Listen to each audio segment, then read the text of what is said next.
Welcome back, Sports Tonight on Channels Television. You're listening to the Technical Director of the new Rugby Football Federation Board in Nigeria, Ntiense Williams, and he says Nigeria needs to get into the thick of things. We need to be involved in African politics. We have the new president of the Federation, Kelechi Mbagwu. You were talking to me about the aggrieved members and how when you start winning, they will come, they will join the mix. But let's talk about that June the 13th election. That was where all the problems started. Why didn't that election take place?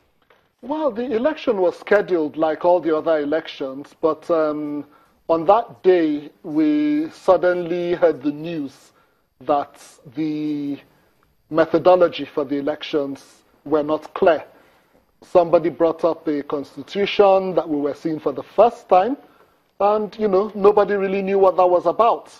But we had been invited on the Sports Federation's guidelines, and we said, well, we're here for an election, so please let's get on with it. There was a lot of argument back and forth, and we found ourselves wasting the whole day there. After which, you know, we were told that rugby would have to be put on hold. And when they came up with the decision, which of course has to be, you know, channeled through the right quarters, the Ministry of Sports and the National Olympic Committee. And, you know. But Kelechi, wasn't it the same constitution that brought in the last board? Absolutely not. That constitution, you know, took us by surprise. Because it came up on the day of the election, as far as I was concerned. I don't know who else had seen it or whatever they had done, but that was the first time I had seen it. And studying it, I was a bit surprised, because it appeared that this document had not been properly scrutinized by even those who brought it to the fore. With this, is there peace in the rugby family right now? Right now, we have a new board, and that's our duty. We've got to bring about peace, we've got to bring about harmony, and most of all, I think with our well thought out and scheduled programs, we will bring everybody on board. Let's talk about your well-scheduled programs now.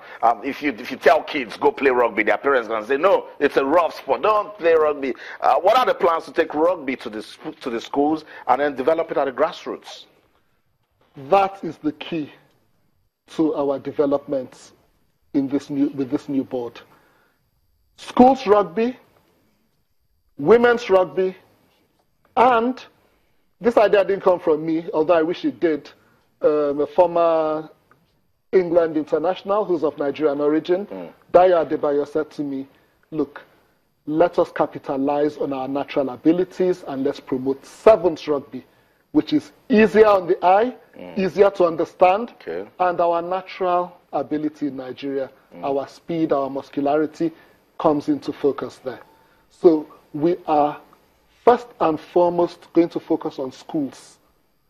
We want all the schools to learn how to play rugby. We want competitive rugby being played at schools level. You see, my fascination for rugby started when I was a schoolboy. You want to play for your school team. You're not there for the money or anything else. You know, you want to be looked up to by your peers. And when you're when you're playing for the school team, you're one of the men. And that's what we want to bring to Nigeria. Competitive schools rugby. That in itself, you know, depicts a difference from what it used to be. Because you start learning from an early age. You learn how to pass, you learn how to run, you learn what to naturally do with a rugby ball. Then you start trying new things. It's very different when you start learning when you're about 19 or 20. You know, you're stereotyped at that age. But we start from the early stages, we start from the schools, we start with schools competitions. We actually hope that by the end of our tenure, we would have produced 2 or 3 Nigerian school teams to play, you know, maybe Ghana schools or go as far as South Africa. Sounds good. I will be monitoring. Now let's talk about the big boys now, the national team. There's been this complaint that there is too much reliance on foreign players. How do you intend to change that? Well, I think that complaint must be about 4 or 5 years old. Because the last board, if you want to say something good about them, they certainly made the local boys the center of the story.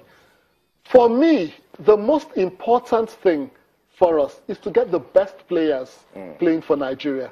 Okay. This dichotomy, local-based players, foreign-based players, is an invention, in my opinion. The players themselves do not know the difference. They know the good players, they know the bad players, and they know the best players in the country. So I intend to smash, not just break down, those barriers and have the best players, as long as, it's a free and fair camp and the selectors are unbiased. Okay. I think everybody will be on board. And as long as we recognize that the best team available is playing for Nigeria, then we'll do our best. Let's wrap this conversation with the league development. We know Cowries in Lagos, we know Police Baton. How can we develop the league to the point that we can start talking about teams from other regions in the country? Well, it's funny you should say that, because Cowrie and the police team are based in Lagos. That's right. But the Northern League is the oldest and most prestigious in the country. Wow. It was run down by, maybe poor administration. But we're bringing it right back to what it used to be. How are we going to do Bring that? it back to the... Well, it's simply a matter of organization. You had Jos, you had Zaria, you had Kaduna, you had Kano.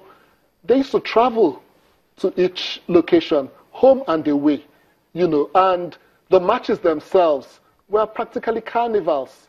They attracted people, and that's what the League Management Board, that is the subcommittee set up by the NRFF board, That's right. is going to bring back. The League Management Board will have one league for the North, and one overall champion crowned in the North. And then, more importantly, the South-South and South-East. I've traveled to those places, and man, the size of those guys there, it is incredible that we were not, focusing on those places, because that is where raw talent for the future is going to be sourced. I agree. So the South-South and South-East, already there are 4 active teams created, and they did it themselves. Nobody sponsored them, nobody gave them any money, just hard work. They built up the love of the game, the passion, and they've got 4 teams there.